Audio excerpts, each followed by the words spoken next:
Kamera. And action.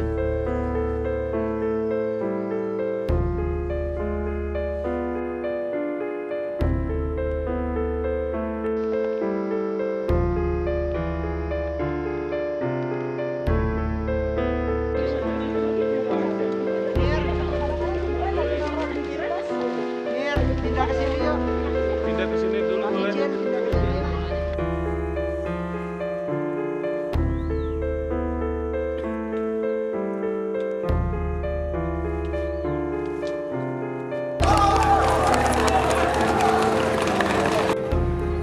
Lari ke semuanya. Coba pakai dulu jaket kuning. Kayaknya gitu. Kamera. Action. Generasi baru perfilman Indonesia itu masih dalam tahap dites gitu loh. Dites, termasuk aktor-aktornya gitu ya. Usia generasi ini, generasi baru perfilman itu baru mulai di tahun 98 gitu kan. Otomatis sekarang ada kesempatan untuk membuat film yang lebih misalnya intriguing lah, lebih menggelitik persoalan-persoalan yang dulunya sensitif untuk dibicarakan. Kita harus memastikan bahwa film yang kita buat itu punya makna gitu. Punya kepentingan gitu. Konsep adaptasi bisa macam-macam. Ada orang yang konsep adaptasinya ya harus maaf. Tapi saya memilih konsep adaptasi seperti ini.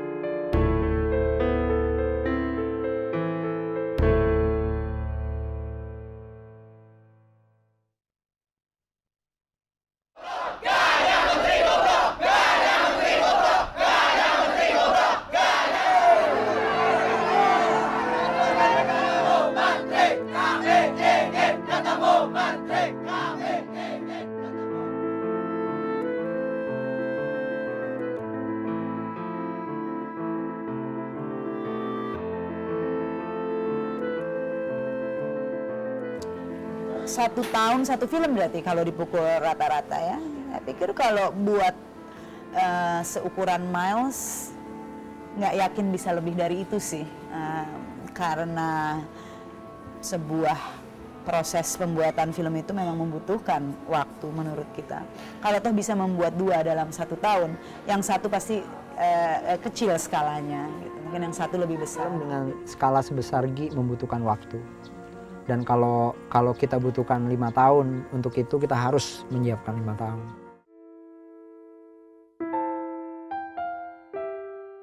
Karena catatan harian adalah sebuah pernyataan sangat pribadi dan sangat personal. Saya melihatnya dari itu.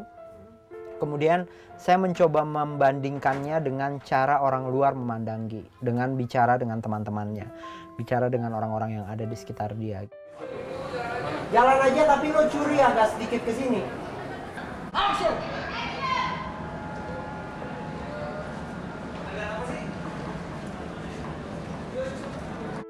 Plus kemudian kita sempat melihat sebuah dokumenter, film dokumenter buatan Australia gitu ya, yang memperlihatkan sosok Gi dan mendengar suara Gi.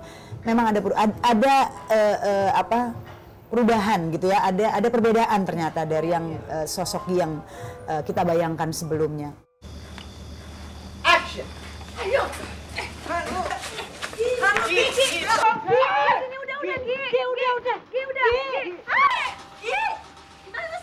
Dan cut.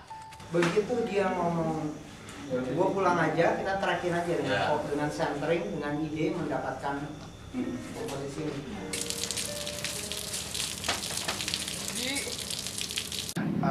Pas ngeliat skenarionya jadi apa ya? Oh, ini bentuk interpretasi orang yang mungkin saja berbeda dengan interpretasi orang lain, yang mungkin berbeda juga dengan interpretasi gue. Tapi bagaimana untuk menyatukannya itu yang menjadi PR gitu akhirnya.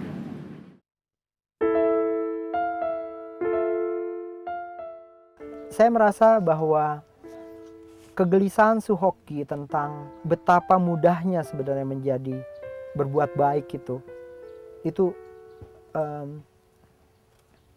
bisa sekali saya rasakan gitu. Saya punya kegelisahan yang sama dia gitu, ngadepin keadaan sosial lah misalnya gitu. Gue sangat bisa mengerti gitu perasaannya Suhoki gitu. Sekarang keadaannya nggak jauh berbeda gitu. masih ada orang-orang yang seperti itu gitu, orang-orang yang jauh banget perbedaan kelas sosialnya dari segi finansial gitu, dan saya rasa sih banyak juga anak muda zaman sekarang yang melihat itu gitu. Cuman bereaksi atas itu sangat-sangat sulit gitu, atau mereka nggak tahu medianya gimana gitu. Pencinta alam mungkin yang sama, tapi di situ pun tetap ada perbedaannya, dia lebih rajin naik gunung. Dan lalu yang kedua pencinta film dan musik gitu. Speed. Action. Action!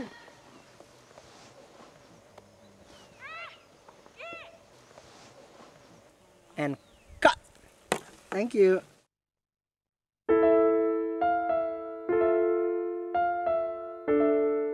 Yang jadi pertimbangan utama sebenarnya dari obrolan-obrolan dengan sutradara atau dari filmmakernya gitu ya, dari filmmakernya sendiri, apa yang mereka mau dari saya, apa yang mereka ingin buat gitu. Dan balik lagi pertama kali itu berdasarkan insting aja pertama. Jujur aja pas pertama kali aku tahu Nicholas Saputra pun aku yang kaget. Kaget pertama bukan karena Nikonya sebagai seorang selebriti atau apa, tapi karena Rangga.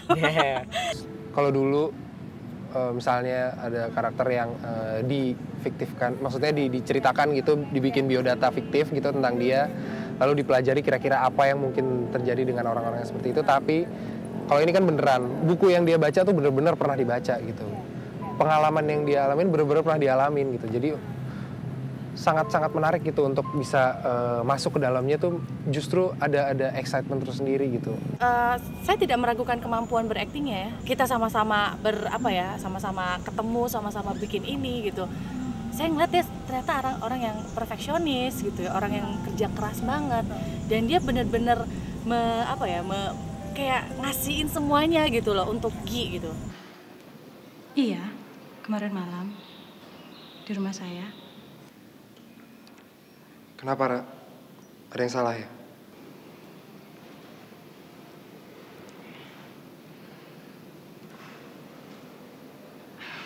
Enggak.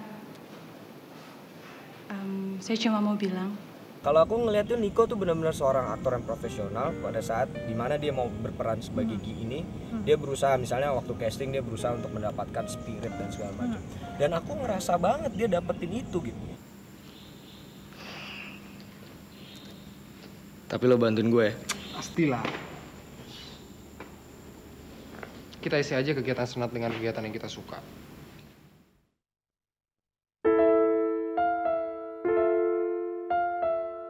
Saya mencari orang yang bisa berdialog yang pasti dengan saya. Saya juga kadang-kadang memerlukan orang yang bisa membangun irama yang berbeda daripada yang saya bayangkan. 2, 1 more. Siap, 1, 2. Thank you guys. Okay guys. Good performance guys today. Kita senang bekerja sama dengan orang yang punya passion gitu. Kamera. 60, 40, 10, 1. And action.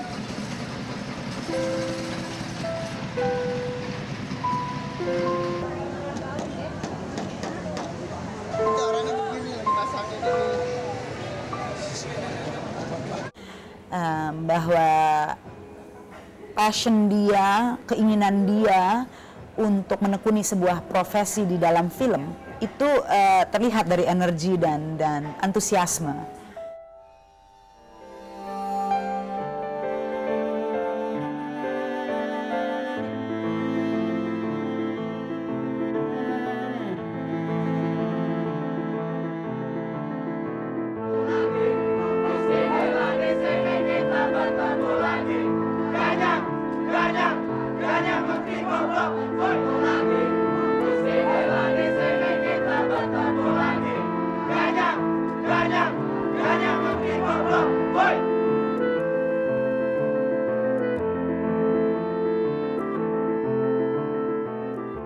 Menemukan sebuah cerita atau gagasan yang cocok untuk dikerjakan dengan biaya rendah, dan menemukan sebuah gagasan yang memang harus kita terima, harus berbiaya besar gitu.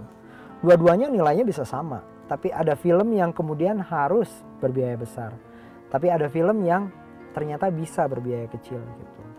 Dan saya lebih tertarik dengan itu. Setiap film itu punya tantangannya sendiri, tapi di Gi tentunya ada ekstra. Salah satu contohnya itu mungkin adegan demonstrasi ya, melibatkan 1000 ekstras. Terus di antara 1000 itu kita harus meletakkan pemain utama kita, melibatkan vehicle juga cukup banyak.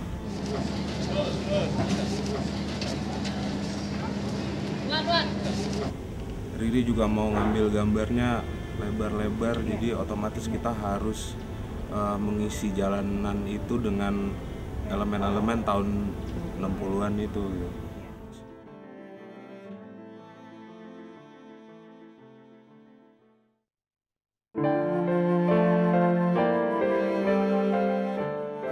Ada sih, ada beberapa scene memang yang di situ sangat penting karena pemikiran Egy sangat jelas gitu di situ. Maksudnya apa yang dia pikirin itu begitu verbal gitu di saat itu ya, dan itu berdasarkan buku catatannya kan. Kalau di sini dia tulis, Mas Riri langsung saja menulisnya di skrip persis seperti itu. Jadi untuk melafalkannya itu harus hati-hati gitu, nggak bisa sembarangan karena ini kan yang dia tulis gitu. Sementara gue harus ngucapin lagi, belum tentu kalau dia ngomong tuh akan seperti ini kan gitu.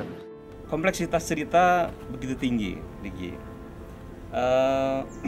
Aliran cerita juga tidak runtun seperti drama-drama biasa, sehingga kita harus merdeka melihat film dari awal sampai akhir dan punya keberanian untuk kita eksplorasi.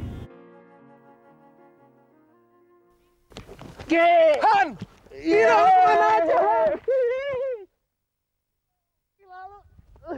Kemana aja lo?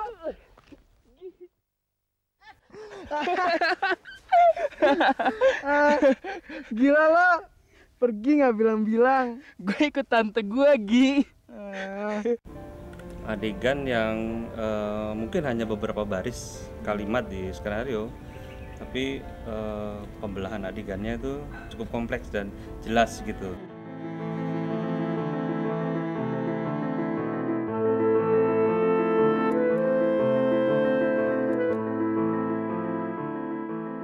Buat saya sebagai editor, dari 10 film yang sudah saya kerjakan, Gi paling sulit. Untuk sementara ini dia tingkat teratas gitu loh. Saya nggak tahu kira 9-10 mungkin yang paling ya.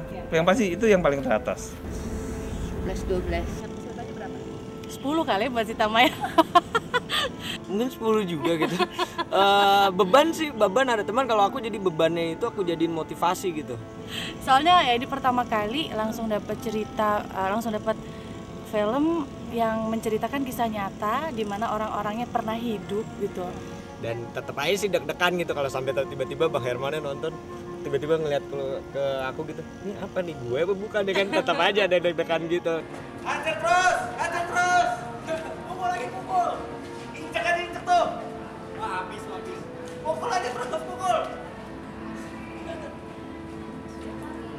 Konsentrasi dan pertanyaan yang sampai ke kita setiap hari mungkin 15 kali lipat. Pertanyaan yang datang ke kita dari waktu ke waktu itu terus menerus gitu. Ini gimana, itu gimana, warnanya apa, ininya, cahayanya dari mana, gerakannya kemana, gerakan lapis 2-nya, gerakan lapis 3, lapis 4-nya gimana.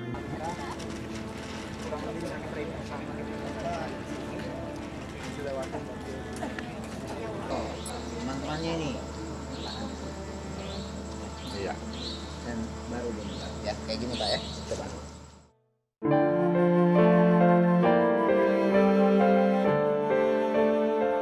Sebenarnya suksesnya sebuah film itu kalau dia berhasil dibuat menurut saya. Karena film itu tidak dimulai dari langsung syuting. Film itu adalah sebuah pergolakan ide dan gagasan, pengembangan cerita sampai bisa menjadi sesuatu skenario yang kemudian dia akan menarik untuk dibuat. Bisa atau tidak dia dibuat, visible atau tidak dia diproduksi gitu, kemudian dia menjadi.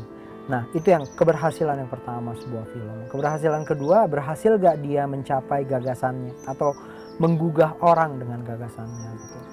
Saya sih melihat film yang sukses itu ketika film ini kita buat, kita tahu bahwa film ini kita tujukan untuk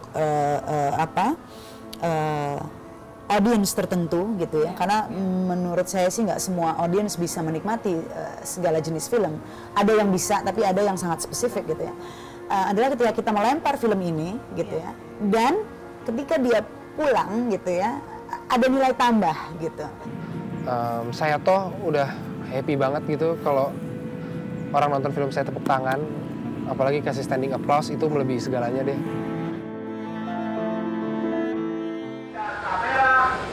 Oke.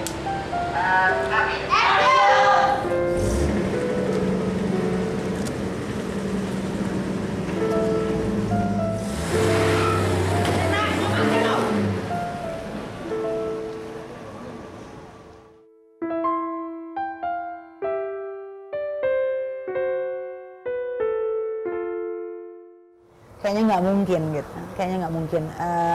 Butuh pengalaman untuk bisa membuat film sebesar Gi, atau mengangkat topik seperti Gi. Butuh pendalaman, butuh waktu, kayaknya nggak mungkin. Saya rasa tidak terbayangkan. Gagasan untuk membuat film Suhoki bisa muncul itu karena ada momentum waktu yang terjadi. Kita baru mengalami perubahan, kita kemudian menjalani perubahan, berbulan madu dengan perubahan, ada kebebasan, ada apa. Ternyata mulai lagi terjadi penurunan gitu dalam kualitas kehidupan.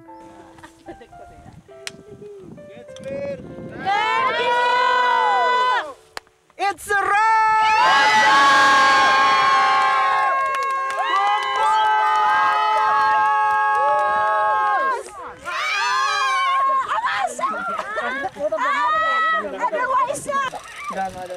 Ya, pelukan yang benar.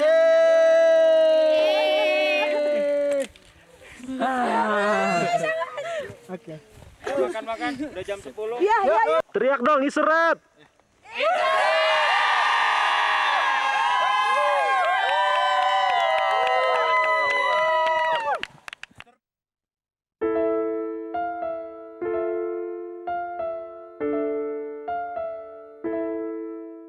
Sekarang kita membuat sebuah film yang besarnya seperti ini juga tidak pernah terbayangkan dan kadang-kadang agak menakutkan karena begitu banyak waktu dan dana yang diperlukan untuk membuat film dengan skala ini.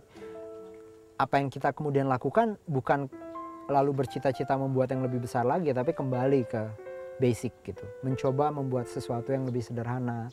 Kalau melihat ke belakang, di awal kita membuat ini merasa sejauh apa sih kemampuan kita, bahwa film ini kemudian bisa kita selesaikan, itu satu kebanggaan tersendiri gitu.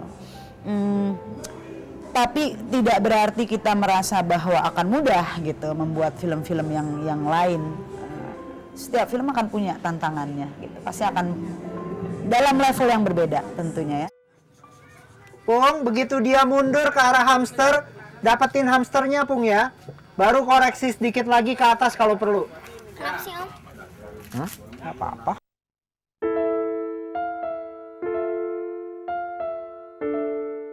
Kembali lagi ke sebuah titik awal mudah-mudahan gitu. Kayaknya sih sama gitu, bahwa kita masih sedang dalam sebuah perjalanan.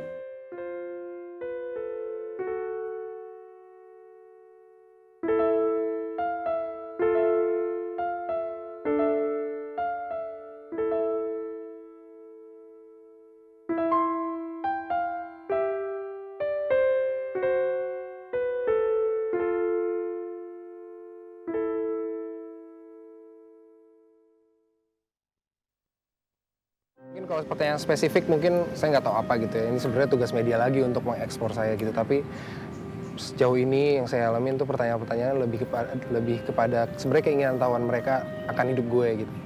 Tapi bagaimana cara gue menghadapi ini semua itu jarang diangkat gitu. Saya masih jarang menemukan kritikus film yang saya hormati betul gitu pendapatnya. Tapi kritikus film yang saya hormati pendapatnya biasanya menangkap film saya dengan cukup gitu.